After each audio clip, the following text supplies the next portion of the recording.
Tyson Fury is reportedly banned from the United States of America, which means a possible Royal Rumble and WrestleMania appearances have been nixed and cancelled by WWE. We've got an update on Vince McMahon also being against no-cut contracts in his previous regime in WWE. Sheamus details he wants the Intercontinental Championship in 2023. We've got an update on the first main event of Monday Night Raw next year, an update on an upcoming live event tour for NXT, the ratings for last week's edition of Friday Night SmackDown on Fox, and also an update on some interesting trademarks filed by WWE.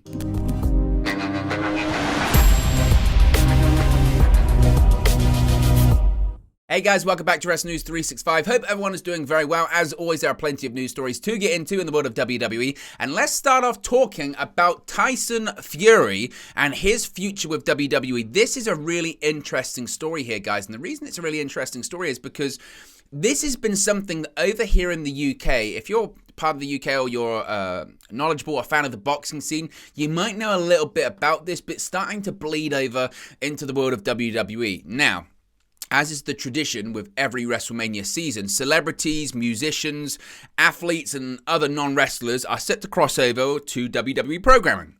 One such outsider who was reportedly in line to make millions, and that's a quote, millions for a match at WrestleMania 39 is now likely to miss out on his payday. According to the Sun newspaper over here in the UK, WWE executives, quote, had been plotting for Tyson Fury to make a cameo at the upcoming Royal Rumble Premium Live event, with the appearance setting up a match for WrestleMania 39 in April. However, Fury is reportedly, quote, banned from entering the United States due to his alleged links with Irish mob boss Daniel Kinahan. Earlier this year, Fury was denied access to a flight from the United Kingdom to the United States owing to similar allegations. Furthermore, Fury's younger brother Tommy was prevented from traveling to New York City for a fight against Jake Paul due to these alleged ties with Kinahan.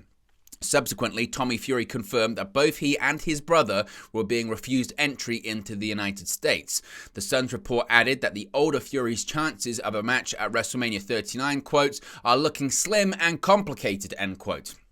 It was noted that although WWE's lawyers have unmatched expertise with regard to dealing with foreign athletes and their visa issues, the boxer's team would need to ensure he, quote, fulfills the credentials in order to work in the United States. As such, Fury's WWE appearance could depend on factors outside of the legal team's purview.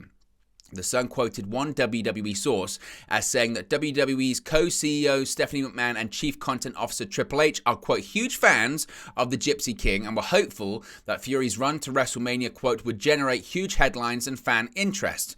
The anonymous source added, quote, the legal team are on the sidelines offering support in this matter, but ultimately getting approval is on Tyson's head and how US immigration assesses his case. In the event that Fury is unable to appear at WrestleMania 39, WWE reportedly has backup plans in place for the boxer to make a splash at the WWE in Saudi Arabia show scheduled in 2023, not to mention WWE's possible return to the United Kingdom for a Clash at the Castle 2 event. Quote, it is likely that they will go to Saudi Arabia twice a year for those bigger nights, and of course, there are often European battles, the WWE source told The Sun. Fury was last seen on WWE programming at Clash at the Castle, where he acknowledged the tribal chief Roman Reigns following Reigns' victory over Drew McIntyre in the main event. Thereafter, Fury and Drew McIntyre, long rumored to wrestle against each other, sang classic songs such as Don McLean's 1971 classic American Pie and Oasis's Don't Look Back in Anger to send the Cardiff crowd home happy. In a recent interview, Fury made it abundantly clear that he was keen to, quote, smash a chair on somebody's head upon his eventual return to WWE. Fury has also earmarked potential matches against Logan Paul and Jake Paul, both of whom are rumored to appear at WrestleMania 39. Fury made his WWE in-ring debut at the 2019 Crown Jewel event, defeating Braun Strowman via countout. Fury reportedly earned $15 million for his participation in the Saudi event. Now, as I mentioned, this isn't a giant shock to me because we have heard these rumours and rumblings, not even really rumours, they've been sort of public national headlines over here in the UK about the Furies having issues travelling overseas, particularly to America. Again, Tommy Fury was denied entry into the country for the fight against Jake Paul for this very same reason. There have been documentaries over here in the UK as well. I think Panorama, a BBC investigative documentary series, detailed all of this. It's out there, and I think the issue stemmed from a recent photograph of Fury and the Fury family on holiday somewhere, and they were seen or photographed with this person of interest. I believe that the person that they're referring to as well had previous ties to the boxing company that Fury was involved with as well. So that's part of it. And again, I don't want to get too political on the matter, but whether that negates him actually being allowed to enter the country, I don't know. And honestly, my feeling is that this is probably a situation that's a bit above WWE's pay grade. Yes, they can try and facilitate entries to the country and visas, maybe specifically just for Tyson Fury, not the entire Fury family. But if you're dealing with, in this case, we're talking about Homeland Security, because I remember in the Tommy Fury video, he said he was approached by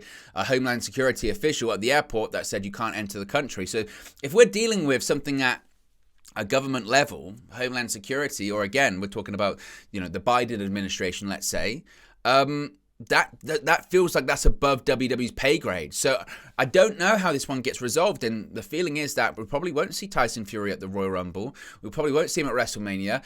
Thinking about it as well, I don't think we would probably see him there anyway in terms of wrestling a match, because it was reported a few days ago, I think a week or so ago, that he was going to be fighting Usyk next year, early next year anyway, for all of the heavyweight championships of the world in boxing. So I would think he'd be firmly focused on that, and he wouldn't have time in his schedule for the Royal Rumble or WrestleMania. And maybe by the time WrestleMania comes around, these issues might be resolved. But as of right now, he can't enter the country. So if you can't enter the country, you're not going to wrestle at WrestleMania or the Royal Rumble, but you can't even get to Raw and SmackDown either. So even for those Saudi shows, how they would build to that, I'm not sure. It'd have to be a lot of via satellite stuff. So it's always going to be a challenge where you've got a predominantly United States-based company, a promotion like WWE, and the guy that can't enter the country. And also, I suppose WWE, from a PR and media point of view, have to be careful. Do they want to associate themselves with someone that's having those issues too? So it's a big dilemma. And if we get any more details, of course, we'll talk about it here on the channel. This is an interesting story, but not a surprising one when it comes to Vince McMahon. Now, Sean Ross Sapp of Fightful Select has done a big, extensive report here that Vince McMahon was opposed to no-cut clauses in WWE contracts. It's something we have actually heard before. And Fightful are reporting that they'd learned plenty about the contract negotiation process of WWE deals during what seems to be a new era, but they've also gained some clarity in regards to internal feelings about how some were negotiated just before that. Now, it was Sean Ross Sapp of Fightful who reported last year that no-cut clauses have not been part of any of the negotiations of WWE contracts. In addition, Fightful had learned that Vince McMahon specifically was not in favor of adding a no-cut clause, but that others in the front office were. They've also learned that many in the front office of WWE have heard that WWE President and Chief Revenue Officer Nick Khan has sounded more open to the idea. But ultimately, Vince McMahon had the final say, and he was vehemently against the idea of a no-cut clause. It didn't cost WWE any big potential free agents, but there were some that had inquired about it. One person chalked it up to Vince McMahon being stuck in his ways and said that it really put in perspective how many talent that had been released. Said, quote, Vince McMahon liked me, but when he ultimately had the say who was over, who was cut. Most talent that Fightful had spoken to had very positive things to say about Nick Khan and his method of management, specifically thinking outside of the box as compared to WWE traditions. Since Vince McMahon's exit, there have not been mass main roster WWE releases, although there have been NXT and NXT UK cuts. So look, that's not surprising. Vince McMahon is a very, he's an old guy. He's a very old school promoter in the sense. Vince McMahon didn't like guaranteed contracts. If WCW hadn't started giving out guaranteed contracts, Vince McMahon wouldn't have done it. Vince McMahon was forced to do guaranteed contracts because of the success of WCW back in the 1990s. I'm sure if AEW became, whilst Vince McMahon was there, was like neck and neck with WWE, which had been frankly impossible. But if that was the case, and there was a real possibility that stars like Roman Reigns or like Brock Lesnar could legitimately jump over to AEW, then he'd start doing no-cut clauses.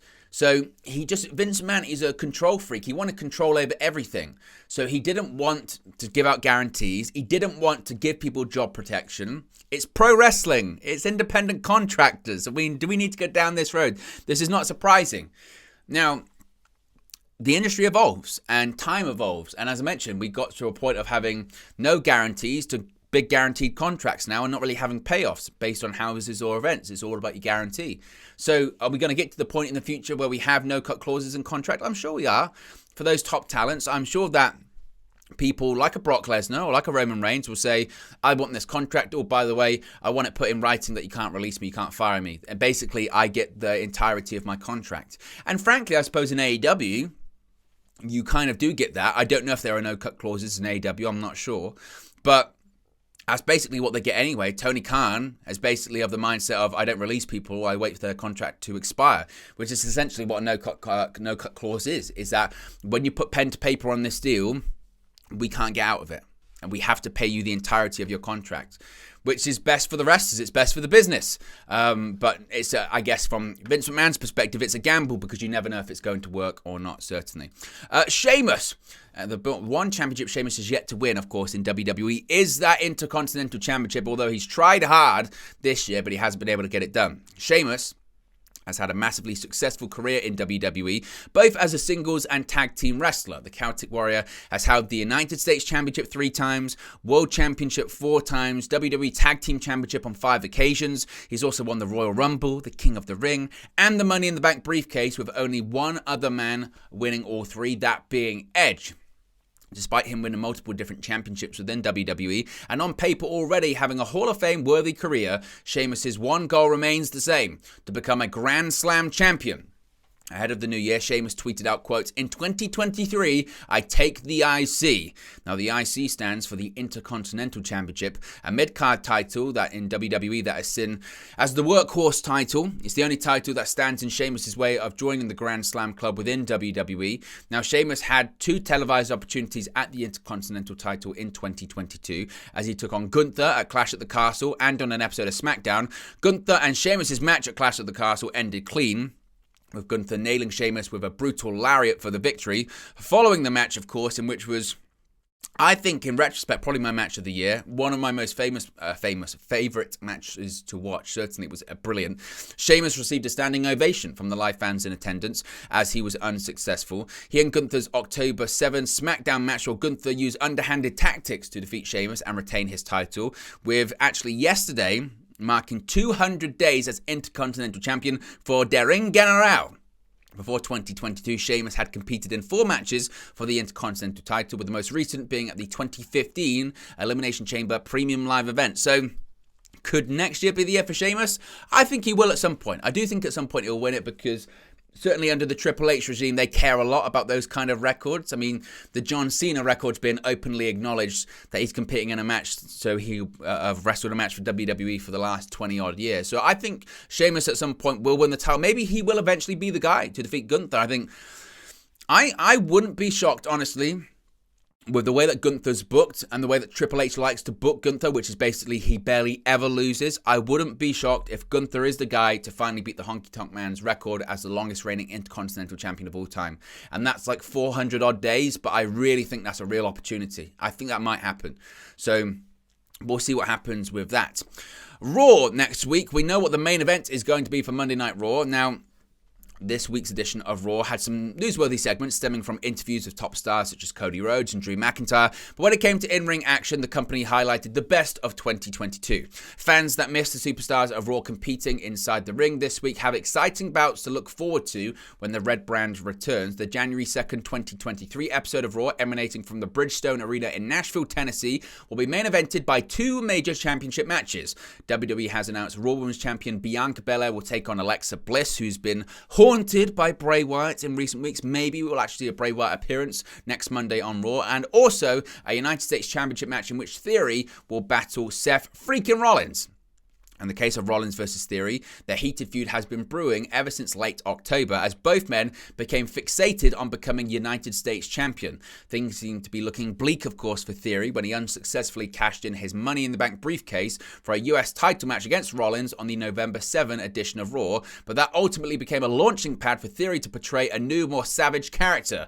He won back the title at Survivor Series War Games in November, defeating both Rollins and Bobby Lashley in a triple threat match. Belair, on the other hand, had one of the most dominant 2022s of any superstar in WWE, reigning as Raw Women's Champion for the majority of the year and producing entertaining matches along the way. Bliss, though, less successful, had a year of changes and self-discovery, seemingly drifting away from her connection to Bray Wyatt. But in recent weeks, however, it appears that Wyatt's return at Extreme Rules has been affecting Bliss little by little, causing her more sinister side to return. Following an entranced Bliss's attack on Belair during the December 19 edition of Raw, the two women will collide, and some people, as I mentioned, are speculating we could have even more Bray Wyatt antics on the show. Let me know your thoughts in the comment section below. NXT has a live event tour coming up very soon. The COVID-19 pandemic affected the wrestling business in a variety of ways, just as it did the entire world. But there was one particular area where WWE was hit harder than other wrestling promotions, with WWE having a dedicated developmental system in the former of its Performance Center training facility and its NXT developmental brand. It had plenty of wrestlers who were in particular need of reps working matches in front of live crowds. And unlike with the main roster shows where WWE returned to touring at about the same time as AEW did in 2021, NXT's tours across Florida were kept on ice, not restarting until June of 2022. This past Tuesday, on relatively short notice, WWE announced NXT's Florida touring schedule for the first quarter of 2023, with tickets being put on sale for all 10 shows at etix.com. News of this schedule was first reported by PW Insider. NXT will be running 2-day loops on Fridays and Saturdays every 2 to 3 weeks, starting next week with shows in Venice and Largo. The full schedule has them hitting Venice on January 6th, Largo on January 7th, Fort Pierce on January 20th, Melbourne on January 21st, Tampa on February 10th, Citrus Springs / Dunelon on February 11, Jacksonville on February 24, Lakeland on February 25, Dade City on March 10, and St. Petersburg on March 11. If December's results are any indication, these cards should feature most of the main characters featured week to week on the brand's USA Network show. So if you're in the Florida region, you can watch NXT live events once again. We have the ratings for last Friday's edition of SmackDown. Of course, it was taped, but the viewership number's pretty good for WWE. The viewership figure and demo rating for Friday's December 23rd edition of SmackDown on Fox has been revealed. Per Brandon Thurston of WrestleMania, SmackDown drew 2.376 million viewers. This is up from the December 16 edition that drew 2.191 million viewers. This is the highest total viewership for the program since the September 23 episode. In the 18 to 49 demographic, Friday's show scored a 0.55 rating. This was also up from the week prior that scored a 0.52 rating. So certainly up for the highest viewership since September, up for the highest demographic in a long time as well. So for a tape show, which everyone knew the results of, they'll be very, very, very happy with that. And not really a newsworthy show as well. So good numbers for WWE on Fox. Finally, some interesting trademarks have been filed by WWE, and you can let me know what you think they're about. WWE has filed several new trademark applications on December 23. According to the USPTO, WWE filed several trademarks on December 23rd for these terms, quote, all heart, all in, inspire the impossible, from dreams to destiny, desire, determination, destiny, where the stars align. All of the trademarks were filed with a very expansive list of options for use, noting for the standard wrestling for television all the way through to crypto and tokens for virtual worlds. These trademarks are very interesting indeed and don't give many clues. However, oftentimes the trademarks filed by WWE end up becoming very relevant. Often, WWE trademarks new ring names, show names, and even factions before their debut. However, these sound very much like catchphrases ready to print for merchandise. So, what merchandise could they be for? You can let me know your thoughts in the comment section below. But there you go, guys. This is the latest WWE news. Be sure to smash a like on the like button. Be sure to subscribe, bottom right-hand corner. Let me know your thoughts about today's WWE news stories in the comment section below, and I'll speak to you again very, very soon. Hey guys, thank you for watching, listening, streaming, or however you come across this video today. Be sure to click on the video on the right there to watch our next video, or click the bottom there to subscribe, or the bottom right hand corner. Thank you very much, and I'll speak to you again very soon.